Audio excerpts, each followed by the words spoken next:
Ketika saya berdakwah di Biak, saya sudah berdakwah selama 5 hari. Pendeta Alexander melihat saya dan mengetahui saya ada di Biak, dan beliau datang mengusir saya dari Biak. Beliau bertemu dengan saya dan beliau mengatakan, Pak Fadlan, tidak boleh Anda bicara Islam di negeri ini. Saya bilang sama beliau, abang, saya orang ustadz orang Irian, abang pendeta orang Irian. Saya boleh bicara Islam di sini karena agama pertama ada di Irian adalah agama Islam. Agama Kristen baru masuk ke Irian pada tanggal 5 Februari 1855. Sementara Islam 17 Juli 1214 Masehi. Dan agama Islam masuk ke Irian itu tidak, agama Kristen masuk ke Irian bukan masuk dengan sendirinya. Orang Islam yang membawa agama Kristen masuk ke Irian. Sultan Tidore yang membawa agama Kristen masuk ke Irian. Maka saya berhak bicara agama Islam di sini. Beliau mengatakan, tidak boleh Anda bicara Islam di sini. Kalau Anda bicara Islam di sini, saya dengan masyarakat Kristen akan mengancam kalian. Saya bilang, Pak Pendeta, alasan apa saya tidak boleh bicara agama Kristen di Irian, agama Islam di Irian? Beliau mengatakan kepada saya bahwa, Pak Fadlan, Anda tidak boleh bicara agama Islam di Irian karena Irian sudah dibeli oleh Yesus Kristus. Oh, Pak Pendeta, kalau Irian sudah dibeli oleh Yesus Kristus, mana kwitansi dari Yesus?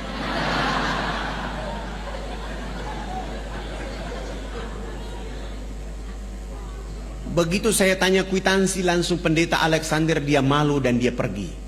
Saya tetap berdakwah di Biak selama 3 bulan. Kebetulan ada acara Isra Mi'raj. Saya diundang untuk menyampaikan hikmah Isra Mi'raj oleh ibu-ibu Dharma Wanita dan Majelis Ta'lim di Biak. Salah satu peserta tamu yang diundang adalah Pendeta Alexander Robobiar. Begitu saya datang, dipanggil langsung naik di atas mimbar. Begitu saya mengatakan Assalamualaikum warahmatullahi wabarakatuh, saya lihat ada pendeta di bawah. Saya tadi mau bicara tentang pentingnya sholat. Begitu saya lihat wajah Pendeta Alexander, saya rubah bicara saya. Saya bilang begini, tidak ada agama di muka bumi ini yang diberi peluang dan kesempatan oleh Allah kecuali agama Islam. Begitu berartinya peluang dan kesempatan. Allah menghibur kekasihnya Rasulullah Muhammad SAW untuk melakukan perjalanan silaturahmi antar bumi. Mekah, Palestina. Perjalanan silaturahmi ini oleh karena seluruh keturunan dari Nabi Ibrahim turunnya di Palestina. Hanya satu saja Ismail yang turun di Mekah. Maka perjalanan antar bumi itu silaturahmi. Kenapa silaturahmi ini? Memperkuat Rasulullah oleh karena dia dalam keadaan sedih. Dan dalam perjalanan silaturahmi itu ada 2 wajah utama yang ditampilkan oleh Allah. Masjidil Haram, Masjidil Aqsa. Setelah itu naik ke Sidratul Muntaha untuk menerima oleh-oleh yang namanya peluang dan kesempatan. Salat 5 waktu. Siapa orang yang tidak salat duhur 1 kali saja, 1 waktu saja dia tidak salat 5 waktu, telah kehilangan peluang dan kesempatan dari Allah Subhanahu wa ta'ala. Rumah boleh hangus, terbakar, harta boleh dicuri, tetapi kalau sholat 5 waktu 1 waktu saja dia tinggalkan, dia telah kehilangan segala-galanya dari Allah Subhanahu wa ta'ala. Dan itu hanya didapatkan dalam agama Islam. Agama lain tidak ada itu. Agama lain selalu mengatakan tugas Tuhan itu menciptakan dunia dan isinya. Sesudah itu Tuhan istirahat di surga. Urusan dunia Tuhan tidak boleh ikut campur. Nanti mau masuk surga cukup menyebut nama Yesus langsung masuk surga. Enak aja. Sengaja saya bicara begitu supaya Pendeta Alexander tersinggung. Sesudah itu saya tutup pidato saya turun dan Pendeta Alexander mendekati saya dan salaman dengan saya dan mengatakan, Pak Ustadz, saya juga hadir. Mana kwitansi dari Yesus? Begitu saya tanya kwitansi tentang dia bilang kemarin itu, dia marah dan dia bilang, Pak Ustadz, saya tersinggung. Kenapa tersinggung, Pak? Saya ceramah di acara orang Islam, saya tidak ceramah di acara orang Kristen, dan saya tidak ceramah di khalayak ramai. Saya tidak tahu kalau abang ada di sini. Bagaimana kalau kita dialog antar umat beragama? Saya bilang, mohon maaf, saya orang yang paling tidak suka berdialog antar umat beragama. Saya bawa orang Islam, abang bawa orang Kristen, kita dialog akhirnya berkelahi bunuh-bunuhan. Saya tidak mau. Boleh dialog dengan saya hanya 4 persyaratan yang dipenuhi. Dialog di tempat yang ada AC, tempat tidurnya 2, dialog hanya 4 mata 4 telinga antara Anda dengan saya. Dan dialog itu tidak boleh membahas Al-Quran dan Islam. Kita bicara Bible dan Kristen saja. 3, dalam dialog itu kalau Bible mengatakan agama Kristen agama yang benar, abang pendeta bawa saya ke gereja baptis saya dan umumkan bahwa Ustadz Fadlan masuk Kristen. Bagaimana kalau Bible mengatakan Islam agama yang benar? Ya, saya juga masuk Islam, tapi jangan dibiak bawa saya ke Jawa. Kami sepakat, lalu beliau, kebetulan acara hari itu hari Sabtu sore, beliau langsung malam itu sewa hotel dan kami 2 bertemu malam itu. Selesai sholat Isya, beliau datang jemput saya. Beliau bawa mobil Kijang yang bertuliskan Laskar Kristus. Saya naik di atas mobil itu, saya baca Bismillahi majreha wa mursaha inna rabbi ghafurur rahim. Runtuhlah Laskar Kristus pada malam hari ini. Kami 2 naik mobil itu, perjalanan menuju penginapan yang beliau sewa. Saya bilang sama beliau, saya bilang abang pendeta, saya lihat abang malam ini kayak muridnya Yesus dan saya lihat bahagia sekali. Beliau marah-marah, tidak usah kita bicara di sini, kita bicara di tempat yang saya sudah bayar. Oh, emosinya mulai naik dan sengaja saya mempermainkan emosinya dia. Kami sampai di hotel, kami sudah turun, duduk berhadap-hadapan dan saya bilang sama beliau, abang tuan rumah, saya ini tamu. Alangkah indahnya abang yang berdoa duluan. Lalu beliau berdoa, ya Bapa kami dalam surga, dituduskan dengan namamu di bumi seperti di surga. Terima kasih Tuhan, Engkau telah memberikan kepada kami makanan yang secukupnya. Terima kasih pula Tuhan, Engkau pada malam hari ini telah mempertemukan saya dengan seorang domba tersesat. Aku ingin menjadikan dia atas nama Engkau Yesus Juru Selamat abadi selama-lamanya. Oh, dalam doanya dia bilang saya domba tersesat. Saya tidak baca doa, saya baca doa ilmu rukyat. Saya rukyat dia malam itu. Al-Ikhlas, Al-Falaq, An-Nas, ayat Al-Fatihah, ayat kursi, Al-Baqarah ayat 1 sampai dengan 5 dilanjutkan ayat kursi. Sesudah itu raditu billahi rabba wa bil islami dina wa bi Muhammadin nabiyya wa rasula rabbi ji'ni ilma wa razukni fahma inna dina indallahi islam al-yawma akmaltu lakum dinakum wa atmamtu alaikum ni'mati wa raditu lakum al-islam dina. Al-Fatihah. Sesudah itu saya bilang sama beliau, tadi abang yang berdoa duluan, saya juga posisi saya menjadi tamu. Alangkah tidak etis kalau saya yang bertanya duluan. Maka hari ini saya yang bertanya duluan. Tolong ceritakan kepada saya pada tanggal berapa Babel turun dan tempat di mana turunnya Babel dan apa kata-kata Yesus ketika menerima Babel.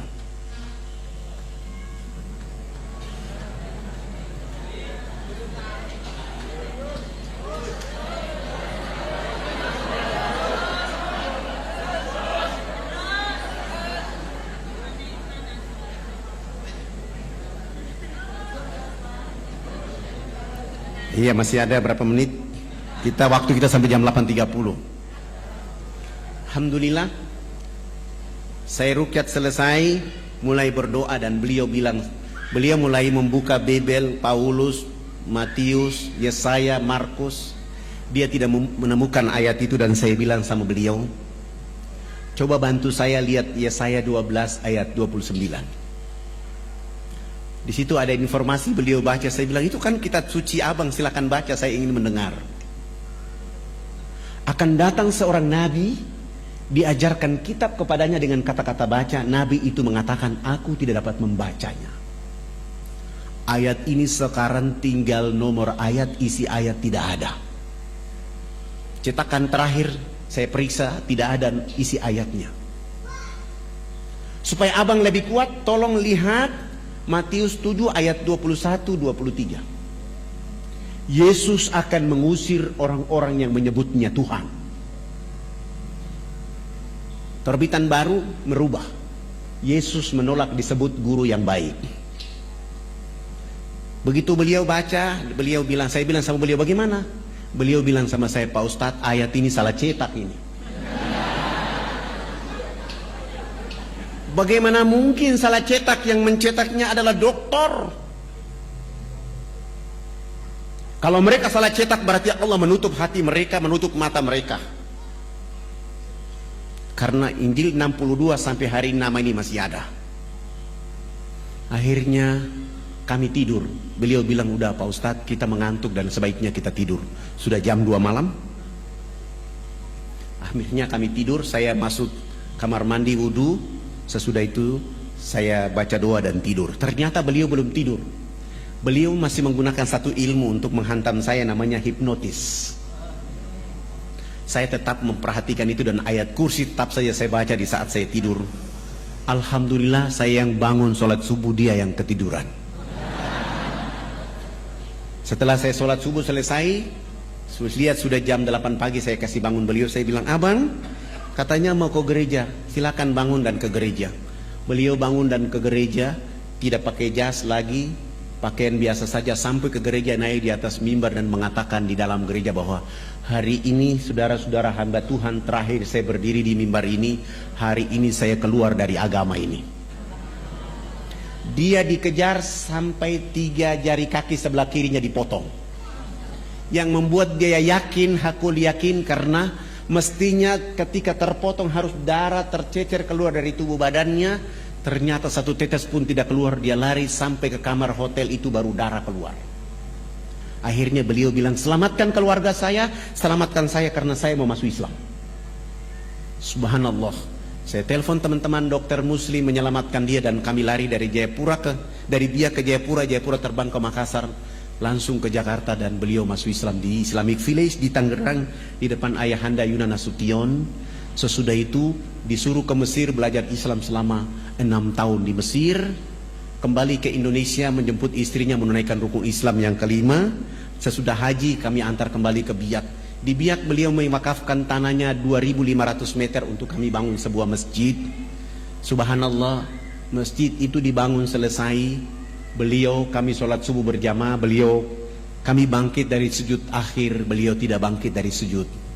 Beliau langsung meninggal dunia dalam keadaan sujud itu. Spektakuler. Hari ini anak-anak beliau bersama kami sedang belajar di Sudan untuk khusus untuk hadis Rasulullah, memahami hadis Rasulullah. Yang satu lagi masih ada di Medina, dengan harapan nanti pulang kami akan memperkaya dakwah dengan Islam. Bapak Ibu yang dirahmati oleh Allah Subhanahu wa taala, saya belum masuk ke cerita inti, kita masih di pembukaan. Tapi karena waktu sudah diminta oleh panitia dengan berdoa, saya minta mungkin kita akan nonton. Saya ada bawa CD, ada 100 CD, silakan dibagikan gratis. Saya serahkan kepada panitia, nanti panitia yang mengaturnya.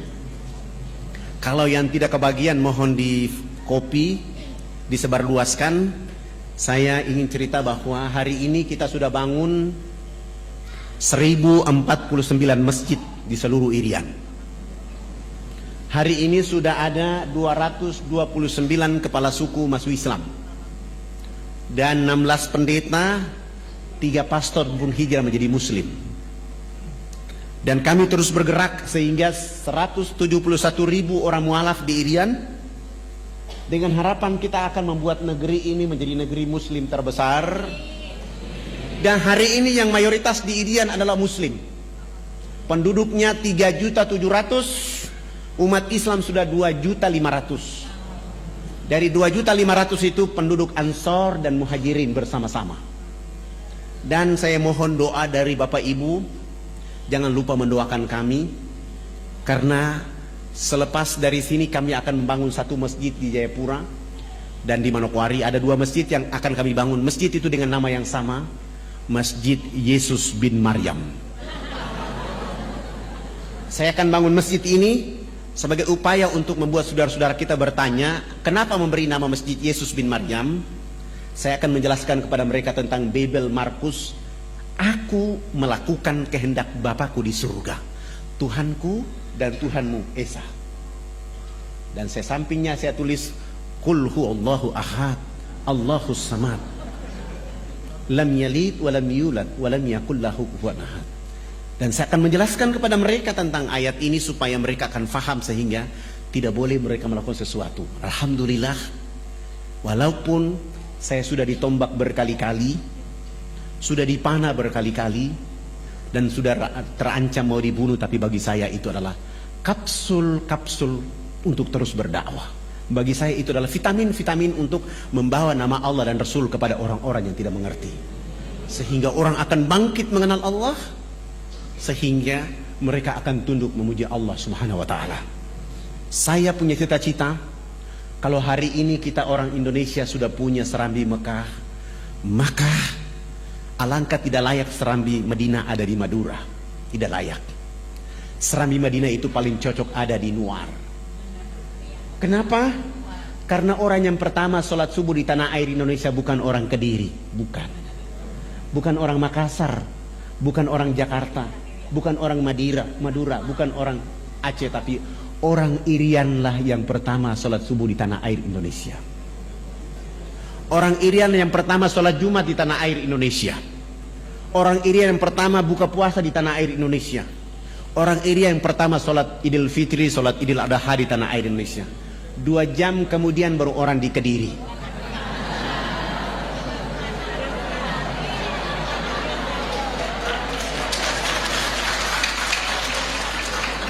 Artinya benar maksud para pejuang republik ini. Indonesia dimulai dengan huruf alif, ditutup dengan huruf ain, iman dan ilmu. Maksudnya adalah orang Irian itu dengan iman, dengan ilmu, rambutnya keriting, badannya hitam kelim, tetapi dia yang mengatakan awal menjemput fajar. Allahu Akbar, Allahu Akbar, as-salatu khairum minan naum. Walaupun Mekah dan Madinah di situ tempat turunnya Nabi dan Rasul, tapi dia 8 jam kemudian. Walaupun Rasulullah mendakwakan Islam di sana, tapi keberkahan itu diawali dari Republik Indonesia, dari saudaranya yang rambut keriting hitam kelim. Sesudah itu baru yang lain. Artinya Islam begitu spektakuler buat penduduk bumi. Begitulah kemuliaan dakwanya Rasulullah. Begitulah kehebatan agama Islam. Tidak membedah-bedahkan yang keriting dan lurus, suku dan ras, tapi mereka bersama-sama diterkam dengan ayat-ayat Allah sehingga mereka menjadi cerdas, mereka menjadi mulia. Keriting bukan jadi persoalan, hitam keling bukan jadi persoalan, tetapi cahaya-cahaya Quran dan Islam membuat mereka menjadi satu. Maka benar kata Allah dalam firman-Nya kepada kita, ya ayuhan nas, inna khalaqnakum min dzakari wa untha wa ja'alnakum syu'uba wa aqbaila lita'arafu inna akramakum indallahi atqakum. Hai manusia, sesungguhnya kami menciptakan kamu dari seorang laki-laki dan perempuan, menjadikan kamu berbangsa-bangsa, bersuku-suku, supaya kamu saling kenal mengenal. Yang membuat perbedaan di antara kalian adalah takwa kepada Allah Subhanahu wa taala. Takwa tidak hanya milik pada orang hitam keriting, tapi milik semua apabila keimanan itu dekat dengan mereka. Demikian itu yang bisa disampaikan. Perlu kita memutar CD? Oke, sudah tidak bisa, tidak ada waktunya. Mungkin nanti sudah ada CD-nya bisa diputar. Untuk itu saya mengajak kita, mari kita sama-sama memohon ampun kepada Allah Subhanahu wa taala, menghadirkan jiwa raga kita memuji Allah Subhanahu wa taala, bersalawat kepada Rasulullah Muhammad sallallahu alaihi wasallam dengan satu harapan, tempat ini, majelis ini menjadi telaga-telaga perbaikan jiwa raga kita, telaga-telaga untuk membuat kita sepanjang hari, setiap minggu, setiap pekan kita mampu menyelam ke dalam telaga ini untuk bertemu Allah dan Rasul-Nya, dan menjadikan Kediri menjadi kiprah timbulnya dakwah terbaik.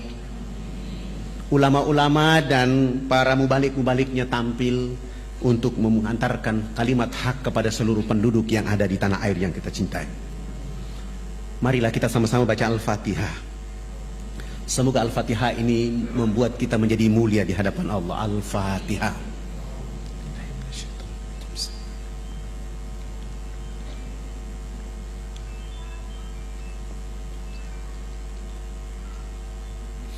Inna Allaha wa malaikatahu yusalluna 'alan nabi. Ya ayyuhalladzina amanu sallu 'alaihi wa sallimu tasliman. Allahumma salli 'ala sayyidina Muhammadin fil awwalin wal akhirin. Allahumma salli 'ala sayyidina Muhammadin fin nabiyyin wal mursalin. Allahumma salli 'ala sayyidina Muhammadin fi kulli waqti wa khin. Wa sallam radhiyallahu tabarak wa ta'ala an sadatina ashab Rasulillahi ajmain. Amin. A'udzu billahi minasyaitonir rajim. Bismillahirrahmanirrahim. Hamdan syakirin, hamdan hamidin, hamdan naimin, hamdan yuafi ni'amahu wa yukaffi majidah. Ya Rabbana lakal hamdu kama yanbaghi li jalali wajhikal karim wa azimi sultani. Allahumma salli ala sayyidina Muhammadin wa ala alihi sayyidina Muhammad. Allahumma rabbi ghafir lana zunubana wali walidina warhamhuma kama rabbayana sigara wali jamil muslimina wal muslimat wal mu'minina wal mu'minat al ahya'i minhum wal amwat. Allahumma rabbana zalamna anfusana wa in lam taghfir lana wa tarhamna lanakunanna minal khasirin. Rabbana zalamna anfusana wa in lam taghfir lana wa tarhamna lanakunanna minal khasirin. Rabbana zalamna anfusana wa in lam taghfir lana wa tarhamna lanakunanna minal khasirin. Rabbana la tu'akhizna in nasina wa ata'na. Rabbana wa la tahmil 'alaina isran kama hamaltahu 'alal ladzina min qablina. Rabbana wa la tuhamilna ma la taqata lana bi. Wa'fu 'anna waghfir lana warhamna. Wa'fu 'anna waghfir lana warhamna. Wa'fu 'anna waghfir lana warhamna anta maulana fansurna 'alal qaumil kafirin. Allahumma aslih umat sayyidina Muhammad fi kadiri. Allahumma jabur umat sayyidina Muhammad fi kadiri. Allahumma astur umat sayyidina Muhammad fi kadiri. Allahumma sayyidina Muhammad fi Indonesia. Allahumma ma'afi umat sayyidina Muhammad fid dini wad dunya wa zabil akhirah. Allahumma ansur umat sayyidina Muhammad fi Palestin. Allahumma ansur umat sayyidina Muhammad fi Iraq. Allahumma ansur umat sayyidina Muhammad fi Indonesia. Allahumma ansur umat sayyidina Muhammad fi Myanmar. Allahumma ansur umat sayyidina Muhammad fid dini wad dunya wa zabil akhirah. Allahumma aftah lana abwabal khair, abwabal barakah, abwabal nikmah, abwabal sihat, abwabal quwwah, abwabal salamah birahmatika ya arhamar rahimin. Hasbunallah wa ni'mal wakil, ni'mal maula wa ni'man nasir. Rabbana taqabbal minna innaka antas samiun alim wa tub alaina innaka antat tawwabur rahim. Rabbana atina fid dunya hasanah wa fil akhirati hasanah wa qina azabannar wa dakhinal jannata mal abrar ya aziz ya ghaffar ya rabbal alamin. Subhana rabbika lidzati amma yasifun wa salamun alal mursalin walhamdulillahi rabbil alamin. Mohon maaf lahir batin, wabillahi taufik wal hidayah. Wassalamualaikum warahmatullahi wabarakatuh.